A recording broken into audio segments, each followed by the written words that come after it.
এরপরে next target প্রথম আলো, ডেইলি স্টার এবং টুঙ্গিপাড়া। বাকশালীর কোনো চিহ্ন এদেশে থাকবে না। বাকশালীদের এখনো অনেক কিছু কিন্তু বাকি আছে ভাঙা, ঠিক আছে? যেমন আপনার প্রথম আলোর বিল্ডিং, দিল্লি স্টারের বিল্ডিং, তারপরে আপনার টুঙ্গিপাড়া, শেখ মুজিবের মাজার, এগুলো আমরা ভেঙে গুড়িয়ে দেবো আগামীতে, ঠিক আছে? এরপরে নেক্সট টার্গেট প্রথম আলো, ডেইলি স্টার এবং টুঙ্গিপাড়া। বাকশালীর কোনো চিহ্ন এদেশে থাকবে না। এরা হলো হিন্দুত্ববাদী ন্যারেটিভ দিয়ে বাংলাদেশের মুসলমানদের নির্যাতন করছে 16 বছর ধরে। তারপরে মুজিবও নির্যাতন করছে 4 বছর ধরে, ঠিক আছে?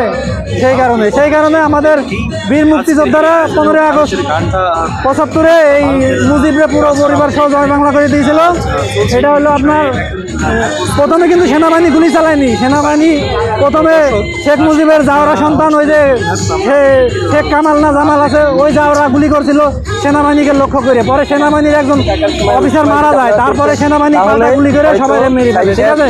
জেল থেকে বের হতে আগে কিন্তু সেনাবাহিনী গুলি করে না। ওই সময় সেনাবাহিনী সবাই কিন্তু মেজর তালিম সহ, ঠিক আছে, কর্নেল ফারুক, সবাইকে তারপরে নূর চৌধুরী, সবাই কিন্তু দেশপ্রেমিক ছিল এবং মুক্তিযোদ্ধা ছিল ওনারা, ঠিক আছে?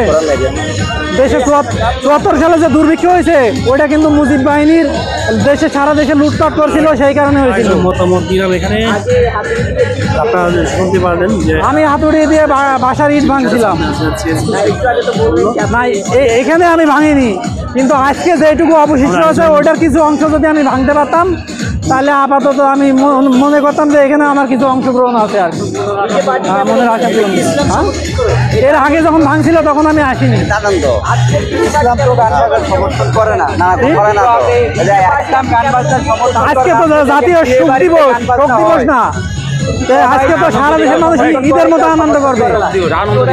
শোক দিবস, শোক দিবস না, শোক দিবসের পরিবর্তে আজকে জাতীয় শোক দিবস, ঈদের মতো আমরা আনন্দ করবো।